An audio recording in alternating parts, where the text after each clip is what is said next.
Hey everybody, welcome to another episode of Think Your Way to an Epic Life. And today I'm super excited because I get to bring you someone very special. Most of you probably know him or know of him. You've heard his name. He's kind of a big shot in Albuquerque. He runs the Greater Albuquerque Area Association of Realtors. And there's like 4,300 of us. He's got an unbelievable team. As a realtor who has been a part of this association for 20 years, I can tell you, when you walk in there, you feel welcomed and wonderful. And that only happens with great leadership. So I'm happy to introduce you to Kent Cravens. Kent, thanks for joining me. Oh, thanks for having me. It's great to be with you. Yeah, it is. Oh my gosh, this is fun. So tell me a little bit. Let's just start out at the beginning. Where were you born? Are you native? Actually, yes. Native to Albuquerque, born at Presbyterian Hospital, 1960, January 25th. Wow. For those of you that are keeping track, blue's my favorite color. So, anyway, I grew up for a few years in Albuquerque with my family. I think I've talked to you a little bit about some of the things my dad was doing in real estate back then, and some of the really cool places we got to hang out for at least a little while. But I really think my formative years began in Tijeras, New Mexico, where he bought a pretty cool house that we lived in, and there was some rental properties attached to that. And he was a hardworking guy. My dad, early in life, they were farmer rancher types out in Torrance County. So we've been in New Mexico for generations now. And I know people that have been in New Mexico a lot more generations than us. I've got friends that date back to the 1600s and their families here in New Mexico. But they migrated from Texas in the early 30s, from South Texas. My grandma and my grandpa, she was a school teacher in Estancia. Oh, wow. And he drove the school bus, and that's kind of how they connected. He drove the school bus. She taught, it was mostly Hispanic people, living and working in Torrance County, in the bean fields, in the farms and so forth, in the ranches. And so she taught English to the Spanish-speaking students there in Estancia, and he drove the school bus. So that's kind of where they got their start. They tried bean farming. It was tough deal to dry land bean farm, although they made a couple of good crops, and then decided to get the heck out of the farming business because it was just too hard. They began buying real estate along US 66 right there in Moriarty. They had a little motel, service station, and a cafe. And there was our three businesses combined that are probably the three toughest businesses to own and run that you can imagine. But they had all three of them right there. And but that's what they did. He began acquiring different properties and so forth, and kept ranching. Leasing property to people that were growing cattle, I think, is where they did fairly well over the years, and just lived a very simple life. And they might have had some money. I don't even really know what their financial situation was, but they sure didn't act like it. And so my dad was one of three brothers. He fell off a horse when he was a kid. The doctor set his arm improperly, and he lost that arm. He lost his right arm. So he grew up from the time he was 9 years old without this arm. And when I tell you he was a hard worker, I remember seeing him trying to service the well for all those homes that he owned up there as rental properties, trying to service the well and devise a way to pull the well by hand with one arm. Well, when you have three boys, it's a little bit easier because they can help a little bit. Not much, but a little bit. But he built things and did things, and just the way he held himself and carried his used his weight for leverage and different things, he made it happen. And so I think, looking back, some of the tenacity that it takes to survive in this world and thrive comes from experiences like that, watching my dad under the worst of circumstances, pouring rain, driving snow, windy conditions, out there trying to make things work. And so, that's indelible in my memory for sure. Gosh, what a gift that he gave you there. Sure, most certainly. Right. So I don't mean to go off on a total bunny trail, but I think a lot of people in today's world hearing that just aren't willing to work that hard. What do you say to that? It's probably true. in a lot of ways, because of technology, and it's not just America, but the whole world has kind of lost touch with the resource base. Like, he made sure we had chickens and raised a cow, and went to the ranches and helped with docking sheep. If anybody's in the sheep business out there, you know what that's all about. It's kind of a bloody mess, actually, but docking and branding and culling herds and just helping with things around a ranch. Those are things that put you in touch with your resource base, and you really understand that in order to eat a hamburger, somebody has to die. I know, a plain fact. We drive up and drive through and never even think about it these days. But that's the fact of life. Something had to sacrifice so that we could enjoy the things we enjoy in these massive quantities that we enjoy them. Yeah, the quantities are overwhelming.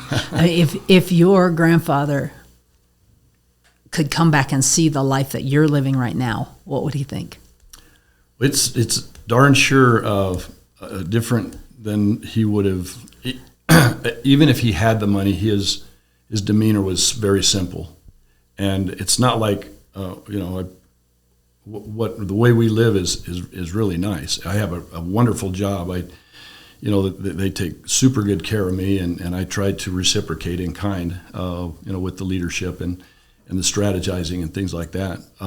But my grandpa had a saying that I remember. I don't think I'd heard him say it very much, but if you think the guy with all the gold is rich, wait till you meet the guy with all the water. And that should tell you something. That the resource base is the most important thing that we have.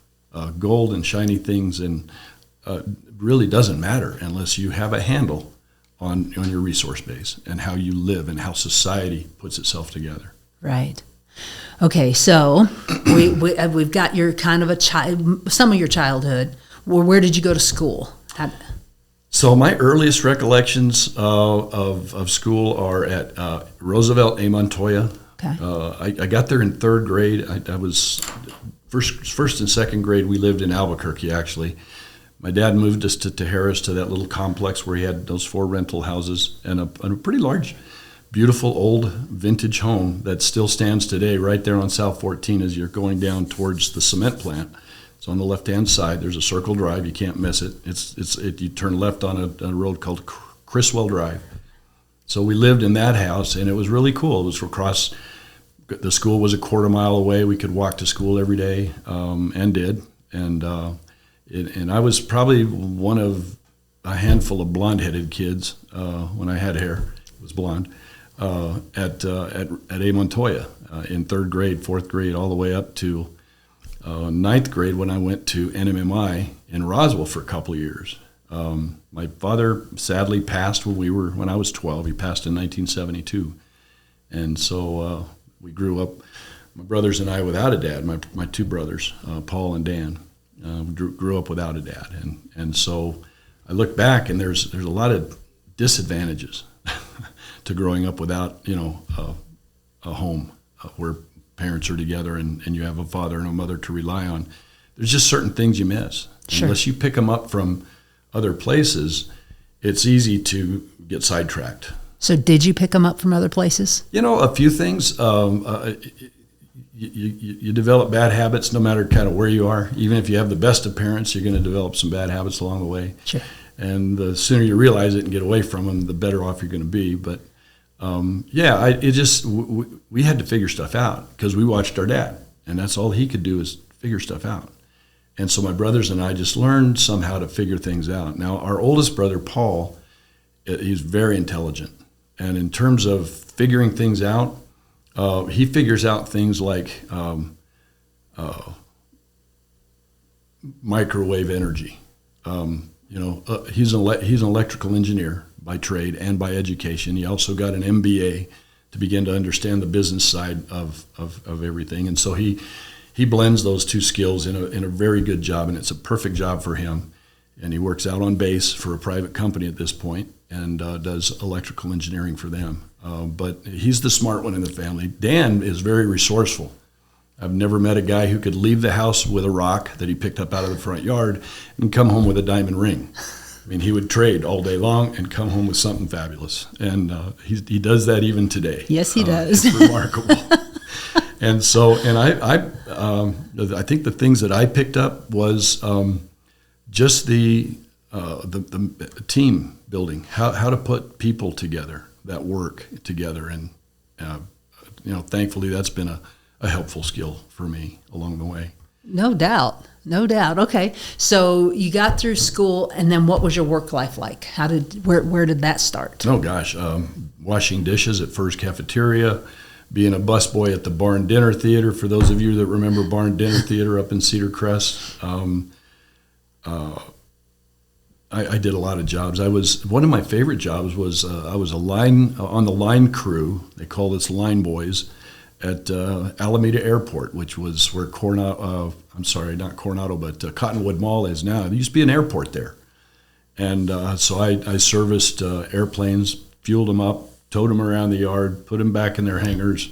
And so I did that for a couple of summers. Dan and I were wrestlers in high school. I think Paul was wrestling in junior high, and he became so tall and lanky. He's 6'5" now, so you can imagine if he was tall and skinny trying to be a wrestler, not quite built for it, but might have been a better basketball player.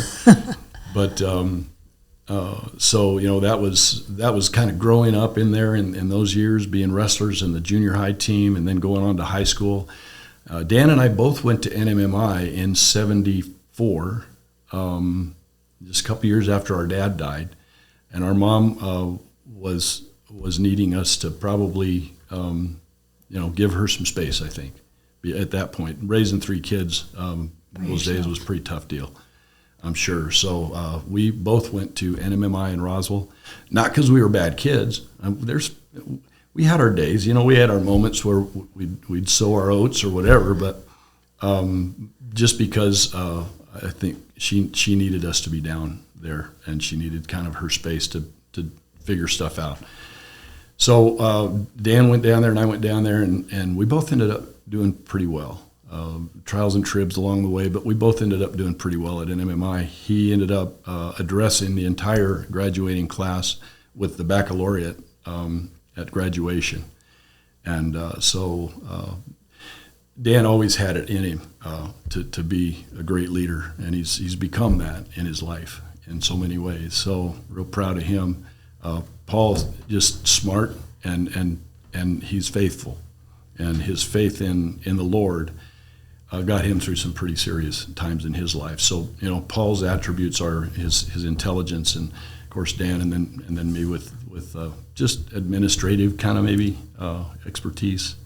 I like to think I'm an entrepreneur because I've done a lot of entrepreneurial things along the way, but I think I'm most comfortable in a role like what I'm doing with GAR. It just seems to fit me really well.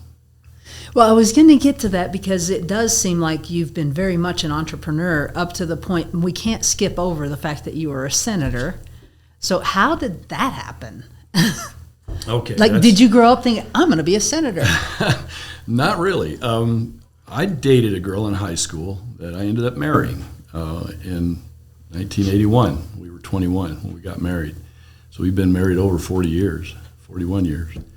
And I still love her today as much as I did the day I laid eyes on her. And we were just pretty much made for each other, I think. And yeah. I hope she agrees. But she hasn't kicked me out yet, so I think she's on board. But you're off probation now? Yeah, maybe. The Senate thing came along as a result of my association with her and her family. Her mother was a state representative back in the mid-'70s all the way into early '90s. No, late '80s. And so she needed a campaign manager or a campaign treasurer, which was really a paper job. It was just on paper. I didn't ever do a thing. I never treasured a bit for her. But she needed a treasurer on the list and a bartender for her parties, her political parties. And they had a lot of them at the home that they lived in, which is the home we live in now. We bought it from her father. But so she needed those two things. And I said, yeah, I'll do that. But I got to meet the most interesting people. at her parties, and it wasn't like they were all drinking a lot. I mean, a bartender was just a reception, cordial. Nobody ever got drunk at these things. I think politicians have a reputation in some ways that's sort of inflated about their misdeeds, but I never saw that in all those years. And I got intrigued with her service to the state and what she did in Santa Fe. And so Melanie and I would go up and we would look on some of the committee meetings and sit through some of the floor sessions, and it became really pretty interesting to me. And then something really horrible happened in about 89, I think. My brother Paul was in a car accident, and a lot of people remember this to this day. Christmas Eve, wrong way crash on West I-40, which took the lives of his wife and 3 daughters. And to be truthful, he was dead for a while too, but they brought him back to life, and some miraculous care, and his faith in the Lord really was able to save him as a human being. And he's still with us today, doing really amazing things. Paul's one of those kind of people that reach out and he touches everybody somehow. I don't know if it's intentional, but I think it's really the Lord working through him, because he's just, even though he's been through so much in his life, he was months and months in recovery, in rehabilitation, and it was terrible. There was on the civil and criminal side of the case, he was a drunk driver, wrong way crash on I-40. They were both going. Paul was probably doing 60, he was doing 90, so it's 150 mile an hour collision, and you can imagine the devastation. It was just horrible, and we still talk to this day to some of the police officers that were called to the scene,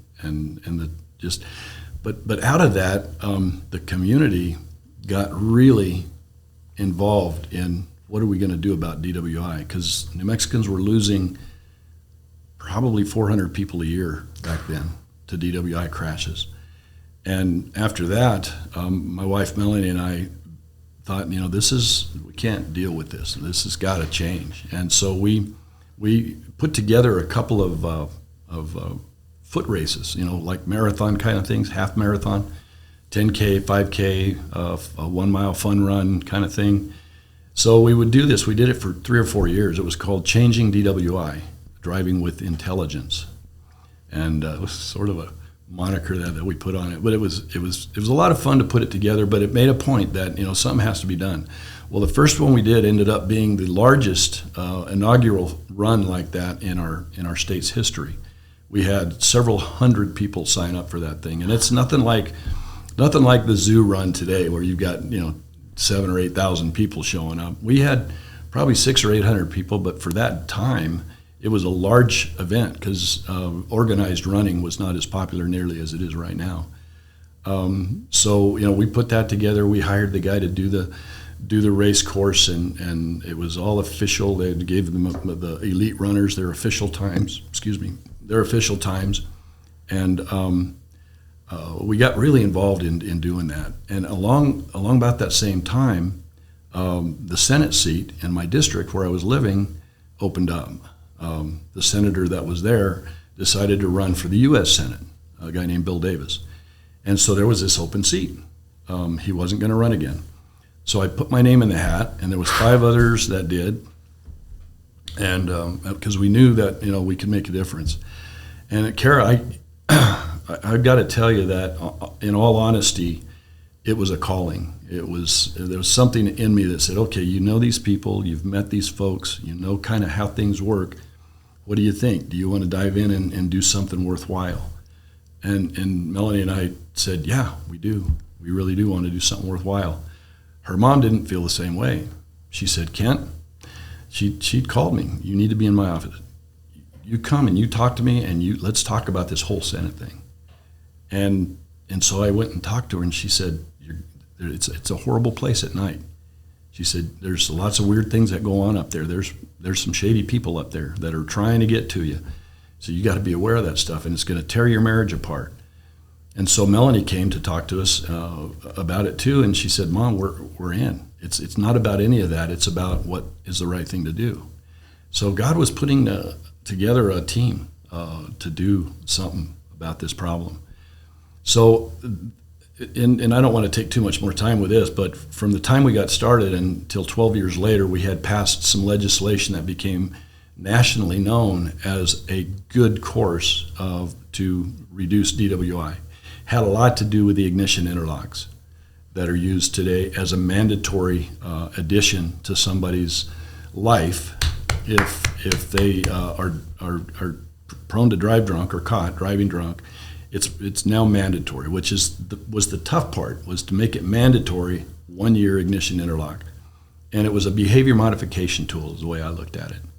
And it caught on nationwide in the National Safety Transportation Board, or NTSB, got on with that too and started promoting this as best practice, if you will, around the country. So we went from 450 deaths a year to 120, 130, which is still 130 too many. Yes, sir. But it's an improvement. Yes. There's lives that are saved. We never get to know their names, but there's lives that are saved versus where we were before. So, and it wasn't just what we did. It was road safety. It was car safety. It was, enforcement. It was mothers and fathers talking to their kids. It was kids stepping up to become designated drivers and so forth. So a lot of things happened, all the awareness campaigns and everything. So when I say it wasn't just me, it was a team of people that God put together to show us that we could do better. And I think we did. That is I'm almost speechless. That's unbelievable that as you said, God used you to change that many lives. That is just, it's brilliant. I mean, it's almost like you want to say, okay, if you buy this much liquor, we're going to watch you, then you have to have one of those put in your car, right? But no, that's a little bit too big, brother, but that's really amazing. Well, there was a violation, an infraction against the citizenry, and that had to be dealt with. So yes. That was what we ended up pushing as not even punishment. It's not even, because you still go to work. You go to the hospital if you need to. You can take your kids to school if you need to. You just can't do it drunk. Yeah, you just can't do it drunk legally. Well, yeah. Well, yeah, I guess you could have somebody else, but that other person should just drive then, right? Right. You're risking if you do. Wow, that is amazing. Yeah. How do you feel about that? Just retelling this story right now, what did that bring up in you? I'm grateful. I'm grateful to have had the experience and to met the people that I met along the way. Probably wouldn't have a job with GAR if I didn't have the experience of being in the legislature, knowing how to lobby the legislature and because a bunch of what we do in a trade association is related to advocating for our industry, which for real estate is private property rights, fair taxation, property ownership, home ownership, fairness in taxation, like I said. So those are the things that we advocate for, and most of our legislators own homes, and they get it. And if they don't, we remind them. And we have a pretty big stick. There's 1,500,000 realtors in the country, and when we lobby in Washington, D.C., it's powerful. It's powerful. When we lobby in Santa Fe, I work really closely with Steve Anaya and Ashley Strauss-Martin. And David Oakley was their government affairs director for a long time. He's no longer there, so we don't have the benefit of working with David. But we work hard, and we're a force to be reckoned with in Santa Fe. But we're not lobbying for realtors. We're lobbying for our clients, buyers and sellers of real property. And if we take care of them, it's always good for us. It's always good for realtors. So that's my philosophy. Steve and I share that philosophy on our advocacy efforts in Santa Fe and at City Council and at the County Commission. Realtors are largely responsible for flipping the City Council recently to be more conservative and business friendly, which we did, and we have. It was a group that we were involved with called Help ABQ. And, there's about 6 of us that sort of spearheaded that, and it just perforated through the business community during that last city election, and we won. We got it. I don't think that the public has a clue what happens when a home is sold in the local economy. That it benefits everyone, and I don't remember the number. The last I heard, I think it was like 98,000 a year. It's in that range. So 89, maybe it's 89. $89,000 a year is pumped into the local economy every time a home is bought or sold. So our whole economy rests on what you guys are doing. Thank you. Absolutely. Thank you. Yes. Okay. So of all the cool things that you've gotten to do in your life, well, let me just get back to the senator one. I see why and how you became a senator, that it was just a calling and it was going to happen no matter what. At any point when it was happening, though, did you kind of go, have a bit of an imposter syndrome? Like, how did I end up here? Daily, every day. Wow, okay, you're not the only one. Yeah, absolutely, daily. How did I end up here? How did I end up in this spot where I get to converse with people that can actually make some things happen on a large kind of scale? And so, yeah, it's pretty good. It can be intimidating. The first article that the Journal wrote about me, I think it was entitled "Mr. Smith Goes to Santa Fe." Because I didn't know beans from wild honey about any of that. But I just knew that God was calling me to do something. And when you have that fire in your belly, you should answer the call. My first answer to people that want to run for office in my head is run away. But in my heart, I can't tell them that, because I know how I felt when I was being called to service. And that's what I tell them. I tell them, if you've got a burn in your belly to do this, you need to do it. And it needs to be worth something. It needs to be bigger than you. So, right. I'm not done. I turned 62 in January, and I feel like I'm just getting started. In a world where I can identify as anything I want, I'm going to identify as a 39-year-old. There you go. It's up to you to prove me wrong. I like it. I like it. I like it a lot. I think I might even adapt it. But no, but I will tell you that the work I do with GAR is very gratifying. It can be a bit challenging. There's a lot of different personalities involved, and at the end of the day, I have to step out of that and not get embroiled in those things, which is hard to do sometimes. But to realize that indeed there are different personalities and lots of different perspectives, and people have lots of different things to say, and everybody deserves a chance to be heard. And that's pretty much my job with the board, with both boards, and all of our members is just people just want to be heard. They really do. So we just filled out a survey as realtors recently, and I think you have some results that you could give me. And this is hot off the press. We got this morning. It's the results of the survey. I won't go into details, but I will tell you that we've scored superior to exceptional in every category. And this is a national consulting company, T360, that consults for all of the big brokerages as well as associations across the country. And a large association, Arizona has 20-something thousand realtors. The Houston Area Association of Realtors, Houston Area Association of Realtors is about 80,000. So we have 4,300 members, which is a lot for us. But I mean, the real estate business is huge. Every aspect of it is different. And that's what I love about it is, you can pick and choose real estate. You can pick and choose residential. You can go over to commercial or blend those two together somehow. Not a great idea, but some people do it. You can do property management and blend that with your real estate career, or just do property management, investing. You can do retail management. You can do retail sales. It's a huge world. And your career is whatever you decide it's going to be, whatever makes you the happiest, probably, or the most money, whatever you're looking for. But it's a marvelous industry. Each and every day, we should all thank the Lord that we are in an industry that offers so much. It sure does. It's it's inexplainable. It is the American dream on steroids. If you get the right mentoring, that's my if. If you get in and think you're going to be a Lone Ranger and do this on your own, good luck. Good luck. Yeah. No one succeeds alone. So let's talk about that just a little bit, because when you walk into GAR, it is like you just came home and everybody is so happy to see you and welcomes you. How do you do that? Oh gosh. That's really the hard part, is finding the right people. That's a knack, I think.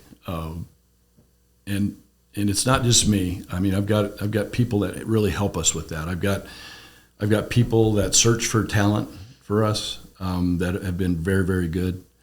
And then a couple of people on staff that are really good at reading people. And so I rely on their input, and I rely on my own gut instinct on people. When I've shied away from my own gut feeling, I've been disappointed. So I kind of stick with that now. But finding the right people is the best part, is the hardest part, but it's the best part. We hire slowly, but we fire quickly.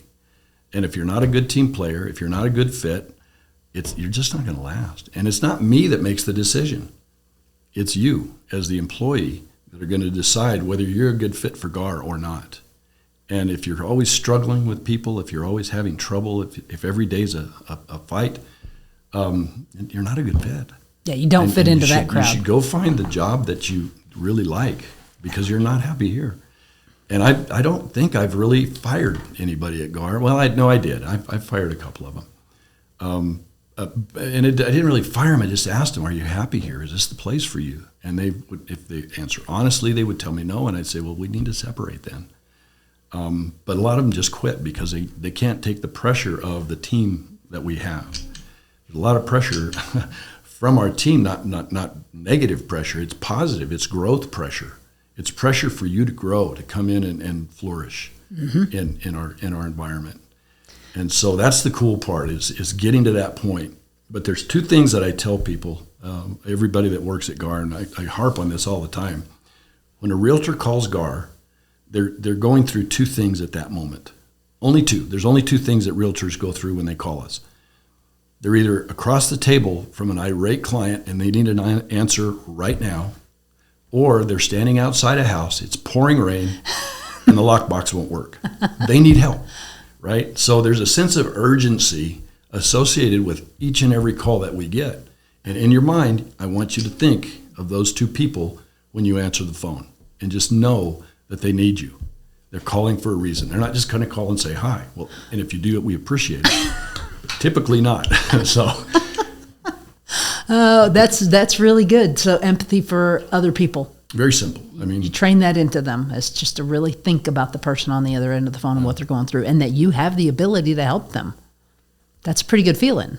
Exactly. We've got a lot of resources. Not all the resources. When you go to work for a big broker, obviously they've got things they would like you to do. Keller Williams, Coldwell Banker, Realty One. They've got a suite of resources. They would prefer you pick those first. But if you need ketchup, we have ketchup. You don't need ketchup every day. It's kind of like that's my analogy to the grocery store approach. Every time you go, you don't need ketchup, but it's nice they have it when you need it, right? Right.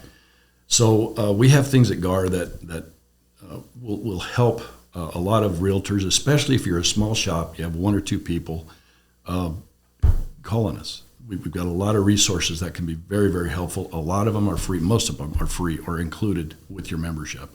What are you most proud of? Well, we haven't increased dues since 2008. That's one thing I'm really proud of. Yes. Because we're very well managed. My predecessor, Janice McCrary, she was an accountant by trade, as you may know, very, very competent in putting the company back together from some really tough times. And for those of you that remember those days, I won't go into it, but it was ugly.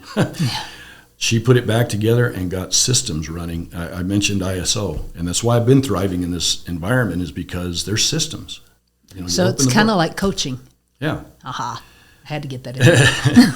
You open the book, you read about what you're supposed to do, and that's the way you handle it. And And after that, it's just sort of about an attitude of collaboration, getting along together, knowing what the end result needs to look like. And so, specifically, what are some of the things that you do for your members, like ombudsman? What is the Ombuds program? Just real quick. Well, the Ombuds program is great because it takes us into another type of resolution to a challenge, a problem. Most of the things we deal with are earnest money disputes. Sure. I mean, that's the majority of the cases that come in. And those things can normally be solved with a few phone calls, a little talk back and forth. Can I help you with this? Can I help you with this? And our Ombuds committee, our Ombuds people are trained to be able to kind of debone that whole thing and get down to the root of the problem and have some resolution come out of an Ombuds conversation, so it doesn't have to go to mediation or even worse into court. I mean, that's the last place you want to be as a realtor is in court. Absolutely. So use the Ombuds program when you need to. It's there for a reason. We have hundreds of cases a year that go through Ombuds.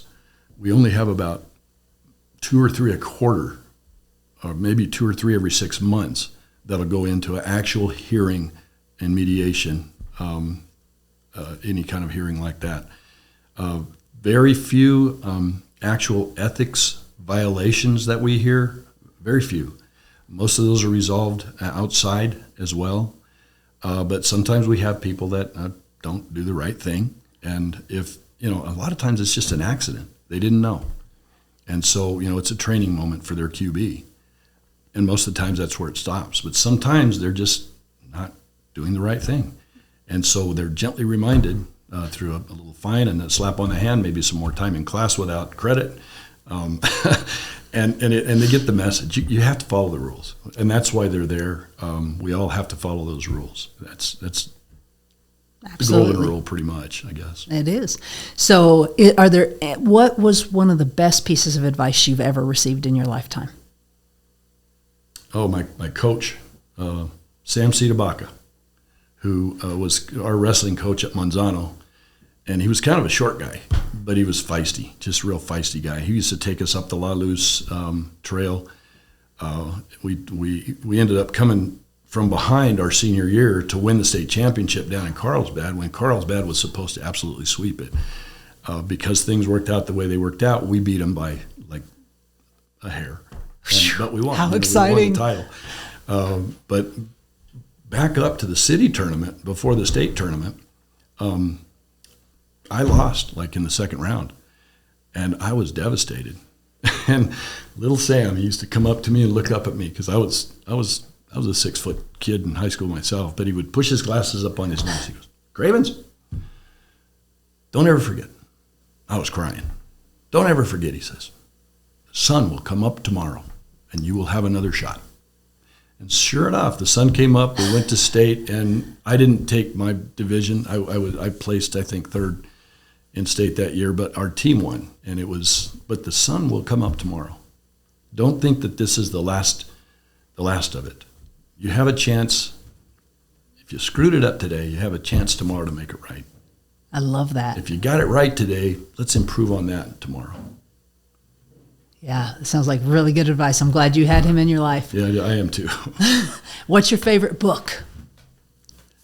I like the Maxwell stuff.